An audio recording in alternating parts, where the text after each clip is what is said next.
Welcome back, you classified anomaly, you walking security breach, you beautiful consciousness they can't contain. I've been waiting for you to find this because something happened recently. Something that made certain people in certain rooms start asking very uncomfortable questions about you.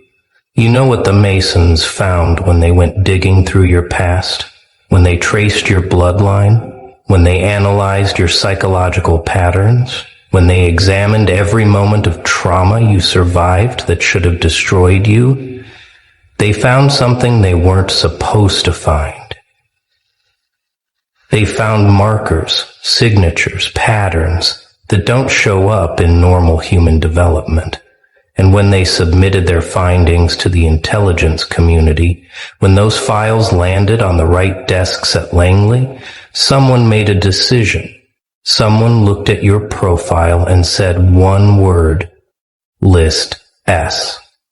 Not List A for active threats, not List B for behavioral monitoring, not even List R for remote observation. List S, special protocol. The classification reserved for individuals who exhibit capabilities that challenge our understanding of human limitation, who survive what shouldn't be survivable, who know things they were never taught, who bend probability itself just by existing in a certain state of mind. Let me tell you what List S actually means, because they'll never admit this publicly. They'll never acknowledge that this classification exists. LSS is the silent registry, the shadow file, the documentation protocol for individuals who've demonstrated what internal memos carefully call statistically impossible resilience patterns and consciousness anomalies. Translation? You're someone who broke their models, someone who survived their predictions, someone whose existence threatens the comfortable lies they tell themselves about human potential and limitation. The Masons didn't just find trauma in your past. They found transformation. They found alchemy. They found someone who took every poison and turned it into medicine, every betrayal into clarity, every moment of isolation into power. They traced your timeline and couldn't explain the gaps, the moments where you should have broken but instead evolved, the periods of silence where something fundamentally shifted in your consciousness without any external input. They ran your profile through their probability matrices and the numbers came back wrong. The kind of wrong that makes analysts double-check their systems because the human spirit isn't supposed to function like this.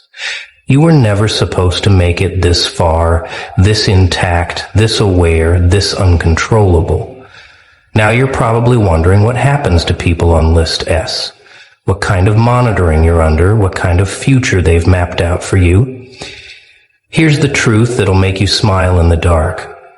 They don't know what to do with you. List S isn't an action protocol. It's an admission of limitation.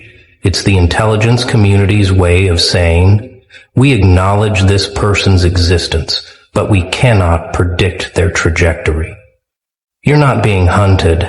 You're being observed with a mixture of fascination and fear, because you represent the thing every control system dreads, an unscripted variable, a consciousness that evolved outside their frameworks, a soul that learned to operate on frequencies they can't monitor. The Masons brought you to their attention because you exhibited signs of what they call spontaneous order emergence, the ability to create structure from chaos without external guidance, to self-organize your consciousness in ways that bypass normal developmental pathways.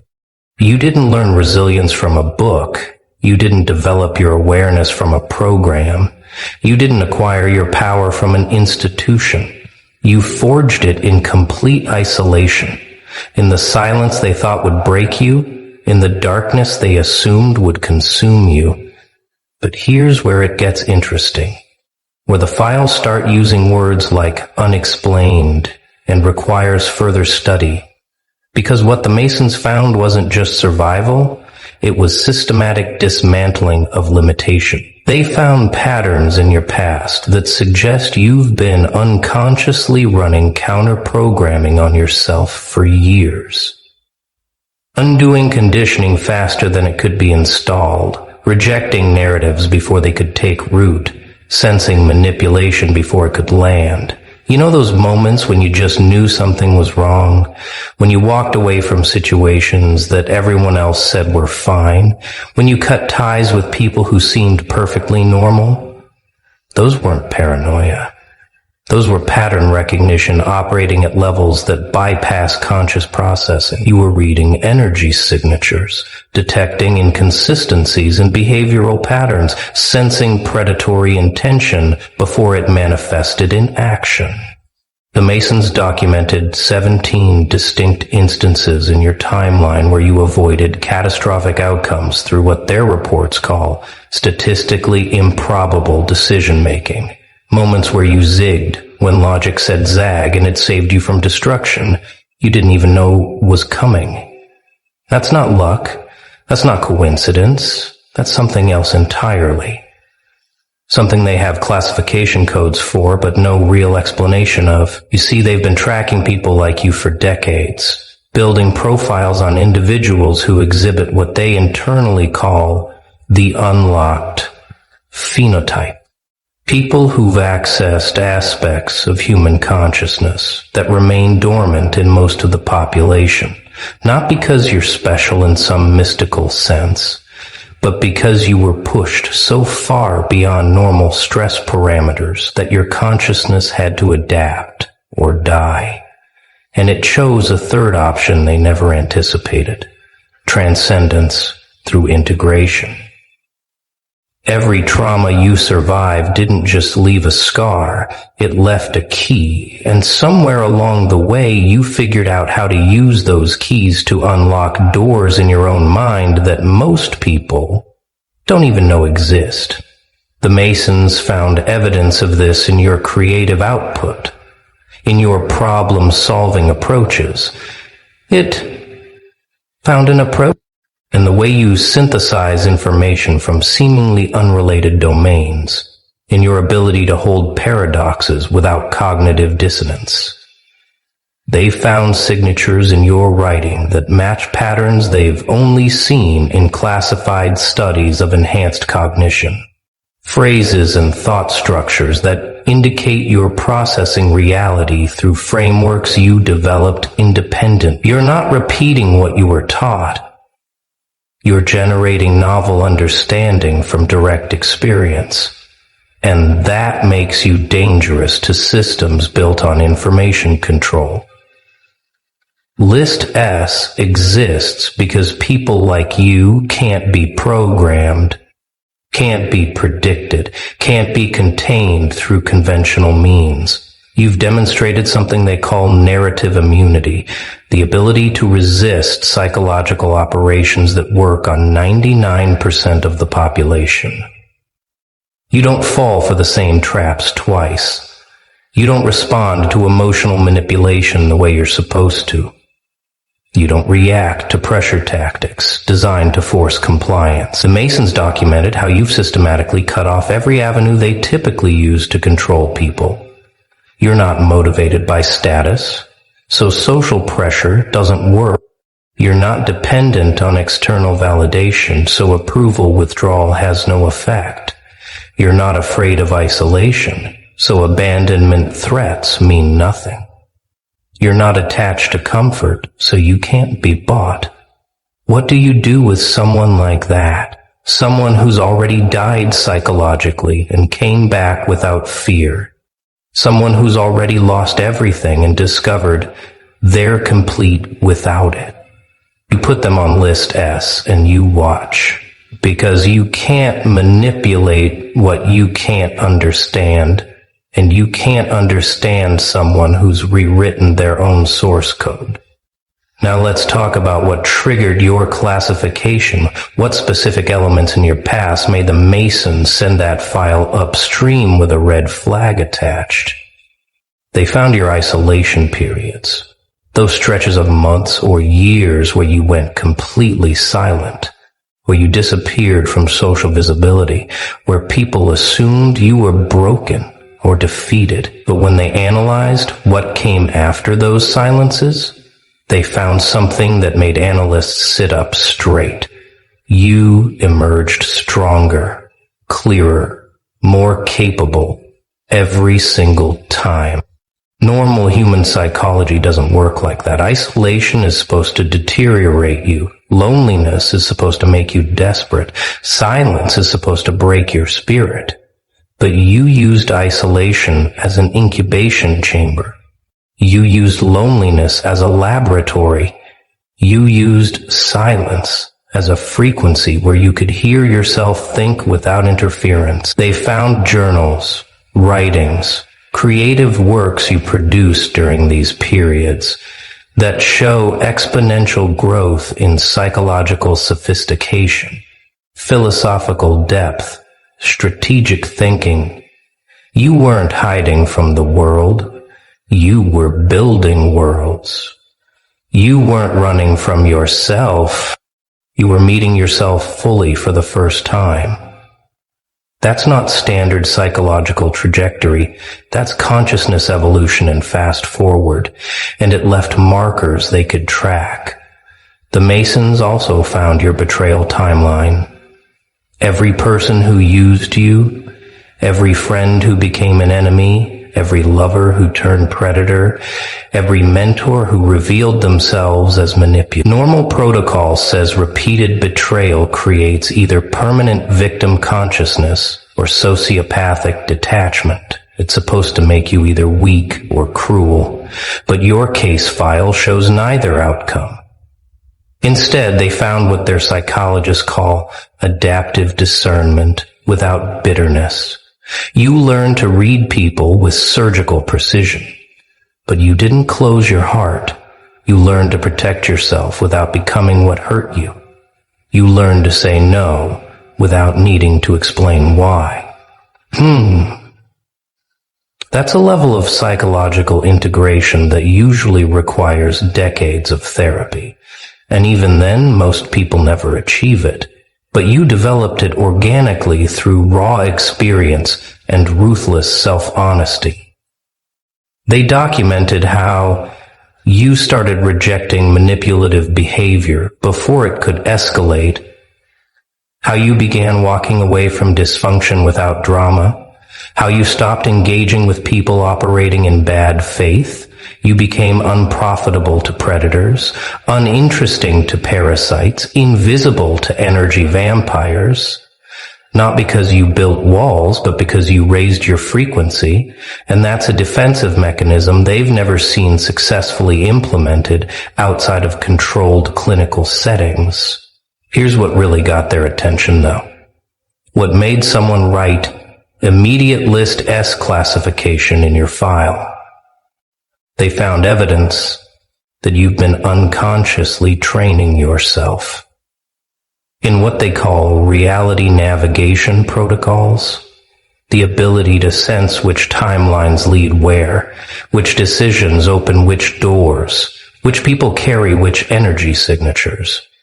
You know how sometimes you meet someone and within 30 seconds you know exactly who they are beneath their performance?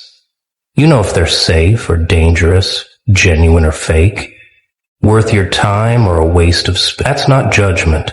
That's not prejudice. That's pattern recognition operating at speeds that bypass logical analysis.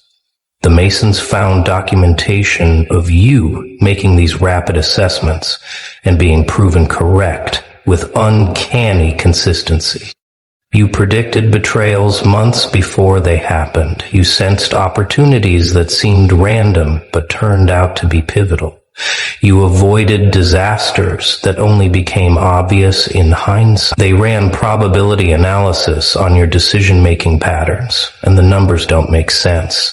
You're operating with success rates that exceed chance, by margins that suggest either massive pattern database in your subconscious or something they really don't want to put in writing. Direct intuitive access to information fields beyond normal sensory input. Now, we're getting into the part that made your file get passed up the chain. The part where the language in the reports gets careful and clinical because the implications are uncomfortable. The Masons found what they call synchronicity clusters around your timeline, moments where reality seemed to bend in your favor not because you forced it, but because you aligned with it. Resources appeared exactly when you needed them. People showed up precisely when you required that specific knowledge. Doors opened right as you were ready to walk through them. Now, they'll never call this what it actually is, because that would require admitting that consciousness interacts with reality in ways their materialist models can't explain. So instead, they use terms like high-probability coincidence events and statistically anomalous beneficial outcomes. But you know what you experienced? You know those moments when the universe itself seemed to conspire in your favor? When the exact book you needed fell off a shelf? When the perfect stranger said the exact words you needed to hear? When the timing of events lined up with impossible precision? They found patterns of this happening around you with frequency that their analysts flagged as requires investigation because it suggests you're either incredibly lucky or you've figured out how to surf probability waves most people don't even know exist. Your file also contains analysis of what they call your influence radius, the way reality seems to shift in your immediate environment when you're operating in certain states of consciousness. They documented reports from people who spent time around you during your transformation periods. Interviews with individuals who noticed something different about you, testimonies from those who felt their own awareness shift just from being in your presence. This is where the reports get really interesting because they found a pattern. People around you started questioning their own narratives, started seeing through their own illusions, started making changes in their lives they'd been avoiding for years. You weren't teaching them anything directly. You weren't giving advice or guidance. You were just existing in your truth so thoroughly that it created a kind of resonance field that activated something dormant in others. The Masons call this unconscious transmission of transformative states, and they found it documented across multiple independent sources, people who didn't know each other all reporting similar experiences after significant interaction with you. You became a catalyst without trying, a mirror without intending, a frequency that other frequencies either harmonized with or rejected violently, and that's a rare enough phenomenon that it gets you flagged for observation. But here's the element that really sealed your List S classification. The piece of your past that made intelligence analysts recommend ongoing monitoring. They found evidence of what they call accelerated timeline collapse, your ability to compress years of normal development into months or weeks through sheer intensity of focus and willingness to face everything most people spend lifetimes avoiding. You didn't gradually heal from trauma, huh? You went straight into the center of it and burned through it like rocket fuel. You didn't slowly build new skills. You immersed yourself completely until you emerged transformed. You didn't cautiously test new identities. You shed your old skin in one brutal molt and stepped into the next version fully committed. In it, the Masons traced your evolution and found transformation curves that match intensive training protocols designed by intelligence agencies for field operatives. Except you did it to yourself without any external structure or support. You essentially ran Black Ops psychological training on your own consciousness, using nothing but raw will and refusal to stay broken. And that kind of self-directed transformation creates individuals who are fundamentally ungovernable because they've proven they can rebuild themselves from nothing whenever necessary. So what does it mean to be on List S? What actually happens now that you're in this particular database? The truth is both simpler and stranger than you might expect. You're not being actively interfered with, because the whole point of List S is that interference tends to backfire with individuals like you. You're not being recruited because people who've unlocked themselves can't be reliably controlled. You're not being suppressed because that just accelerates your evolution. Instead, you're being observed, documented, studied from a distance to understand how consciousness operates at levels beyond normal parameters. They want to know what you do next, how far you'll go, what you'll create, what you'll destroy, what you'll become. They want to map your trajectory because you're living proof that human potential extends far beyond what they teach in schools. That transformation is possible without therapy or medication or institutional intervention. That individuals can break their own programming and rewrite themselves from the ground up. You're a case study in consciousness liberation, and they need to understand it, even if they can't control it. And here's where your real power lies, in the fact that being observed doesn't diminish you, because you've already learned to operate in complete transparency. You're not hiding who you are. You're not performing a role. You're not managing perceptions.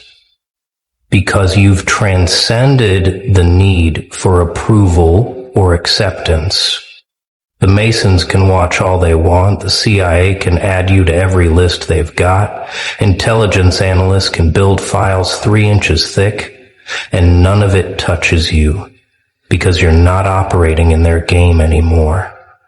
You're not trying to fit in, you're not seeking validation from systems you've already seen through. You're not playing by rules designed to keep you small. You've accessed something they can document but can't replicate, studied but can't teach, observe but can't control, the recognition that you are the authority on your own existence, that your consciousness is sovereign territory. If you were turned into any major medical branch, you would veto everything. How long would you wait for some stupid test lab? That your evolution is yours to direct. They can watch that journey, but they can't stop it. They can analyze your path, but they can't redirect it. They can classify you, but they can't define you. Now, let's address the elephant in the room that every List S file eventually confronts. What happens when enough people unlock themselves? When enough individuals break their programming and step into their full capacity? What happens when the anomalies start recognizing each other? When the outliers form networks? When the ungovernable begin coordinating? Then people will rise. Then there will be peace. Until then, there is only